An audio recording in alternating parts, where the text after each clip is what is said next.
സുമതി വളവ് എന്ന് കേൾക്കുമ്പോൾ തന്നെ എനിക്കൊക്കെ ഉള്ള മെമ്മറി എന്ന് പറഞ്ഞു വെച്ചാൽ പണ്ട് ഈ വിശ്വസിച്ചാലും ഇല്ലെങ്കിൽ എന്നും പറഞ്ഞിട്ടൊരു പ്രോഗ്രാം ഉണ്ടായിരുന്നല്ലോ അതിൽ ഏഷ്യാനെറ്റിൽ. അപ്പൊ അതിൽ ഈ സുമതി വളവിന്റെ ഒരു കഥ ഇങ്ങനെ കുറെ ഹൊറർ സ്റ്റോറീസ്. അപ്പൊ അന്ന് ഈ ഒരു സംഭവം കേട്ടിട്ട് പിന്നെ ഈ സുമതി വളവിനെ കുറിച്ച് ഇത്രയും വലിയ ആഘോഷമായിട്ട് കേൾക്കുന്നത് നമ്മുടെ സിനിമയുടെ ഒരു അനൗൺസ്മെന്റ് സമയത്ത്. അപ്പൊ അത്ര നാളായിട്ട് എല്ലാവരും വെയിറ്റിംഗ് ആണ്. ശരിക്കും ആ ഒരു കംപ്ലീറ്റ് സ്റ്റോറി തന്നെയാണോ നിങ്ങൾ റീക്രിയേറ്റ് ചെയ്തേക്കുന്നത്? അല്ല, ആ വളവ് നമ്മൾ എടുത്തിട്ടുണ്ട്, പക്ഷെ ഒറിജിനൽ ആ വളവിൽ നടക്കുന്ന കഥ ട്രിവാൻഡ്രത്തുള്ള സ്ഥലത്ത് നടക്കുന്ന കഥയായിട്ടല്ല നമ്മൾ പറഞ്ഞിരിക്കുന്നത്. കല്ലേലി എന്ന് പറഞ്ഞ ഒരു ഫിക്ഷണൽ ഗ്രാമത്തിലാണ് മൊത്തം കാര്യങ്ങൾ സംഭവിക്കുന്നത്.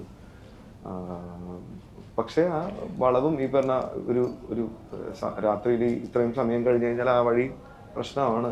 അവിടെ എന്തോ ഉണ്ട്, സുമതി എന്നൊരു ഐറ്റം ഉണ്ട്. അത് എന്താണെന്ന് അറിയില്ല, പക്ഷെ അങ്ങനത്തെ ഒരു പ്രശ്നമുണ്ട്, വളവ് കടക്കാൻ പറ്റില്ല എന്നൊരു സംഭവം നമ്മൾ പിടിച്ചിട്ടൊരു. ശരിക്കും ഈ പറയുന്ന പോലെ ആ റിയൽ സുമതി വളവിൽ ആയിരുന്നു ഈ ഷൂട്ടിംഗ് ഒക്കെ? അല്ല, അങ്ങനെ റിസ്ക് എടുക്കില്ലട്ടോ. അപ്പൊ ചെറിയ വിശ്വാസം ഉണ്ട്. വിശ്വസിക്കാതിരിക്കാനായിട്ട് പ്രത്യേകിച്ചൊന്നുമില്ല. അവിടെ CCTV ഉണ്ട്, ഇഷ്ടംപോലെ വണ്ടികൾ പ്രത്യേകിച്ച് ലോജിക്കൊന്നും ഇല്ലാതെ വന്ന് വീഴുന്നുണ്ട്.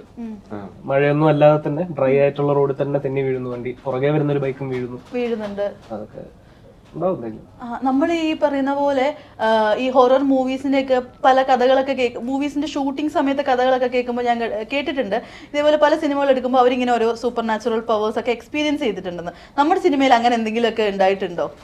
എല്ലാവർക്കും നല്ല പവർ ആയത് കാരണം അങ്ങനെ സൂപ്പർ നാച്ചുറൽ അതിലൊരു ഗ്യാപ്പ് പ്രയത്നം കിട്ടിയില്ല.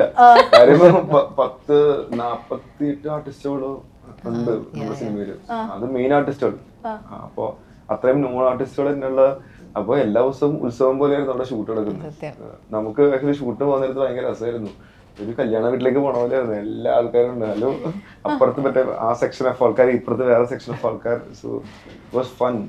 അപ്പൊ പ്രയത്നമുള്ളൊരു സമയം കിട്ടിയിട്ടില്ല. നിങ്ങളുടെ ഒരു ഇത് ക്രൂ നോക്കുമ്പോഴത്തേക്ക് എല്ലാവരും ഒരു യങ്സ്റ്റേഴ്സിന്റെ ഒരു കൂട്ടം തന്നെ ഫുൾ എൻജോയ്മെന്റ് ആയിരിക്കുമല്ലോ സെറ്റിലൊക്കെ. അത് ആയിരുന്നു. എനിക്ക് തോന്നുന്നു off the cameras, of course there was a whole lot of gossiping and playing Uno, Ludo, ഇതെല്ലാം ചെയ്തുകൊണ്ടിരിക്കുന്ന ഒരു സമയം ഉണ്ടായിരുന്നു. മറ്റേ ഷോട്ടിന്റെ സമയമാകുമ്പോൾ എല്ലാവരും ക്യാരക്ടറിലേക്ക് മാറും. So it was fun actually. Devananda ഇപ്പോ നിങ്ങളുടെ രണ്ടാളുടെയും ഒരു കോംബോ വീണ്ടും മാളികപ്പുറത്തിന് ശേഷം ഇതിനകത്തോട്ടാ വരുന്നത് അല്ലേ? അപ്പോ എങ്ങനെ ഉണ്ടായിരുന്നു സുമതി വളവില് ചേട്ടന്മാരുടെയും ചേച്ചിമാരുടെയൊക്കെ കൂടെ എൻജോയ് ചെയ്തോ? ഭയങ്കര രസമായിരുന്നു. അപ്പൊ പറഞ്ഞ പോലെ എന്നെയും ശ്രീപത്തിന്റെയും കോംബോ വേറൊരു രീതിയിലാണ് ഈ സിനിമയിൽ വന്നിരിക്കുന്നത്. എല്ലാരും എൻജോയ് ചെയ്യുന്നതാണ് നമ്മൾ ഓർക്കുന്നത്. പിന്നെ ഞാനിതുവരെ വർക്ക് ചെയ്യാത്ത കുറെ സീനിയർ ആൾക്കാരുടെ കൂടെ വർക്ക് ചെയ്യാൻ പറ്റി. ഇപ്പൊ ഗോകുൽ ചേട്ടൻ്റെ കൂടെ, അതുപോലെ തന്നെ ചേട്ടന്റെ കൂടെ, ചേച്ചിയുടെ കൂടെ, എല്ലാവരുടെയും കൂടെ വർക്ക് ചെയ്യാൻ ഒത്തിരി പേരെ കണ്ടു. ഭയങ്കര ഫൺ ഒരു ഷൂട്ടിംഗ് ലൊക്കേഷൻ ആയിരുന്നു. ഇതിൽ ഏത് ചേട്ടൻ്റെ അല്ലെങ്കിൽ ഏത് ചേച്ചിയുടെ കൂടെ ഏറ്റവും കൂടുതൽ എന്താ കമ്പനി അടിച്ചത്? ഏറ്റവും കൂട്ടായത് ആരുടെ കൂടെയാ?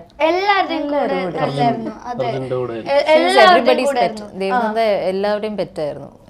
ഞാൻ കുറച്ചു പേരുടെ കൂടെ എനിക്ക് സീൻ ഇല്ലായിരുന്നു, ചിലവരുടെ കൂടെ ഉണ്ടായിരുന്നു. അപ്പൊ ഓരോ ദിവസം മാറി മാറിയായിരിക്കും കാണുന്നത്. അപ്പൊ എല്ലാവരുടെയും കൂടെ കമ്പനി ആയിട്ട് ഓടിച്ചാടി കളിച്ച് നടക്കുന്നത് ഭയങ്കര രസമായിരുന്നു.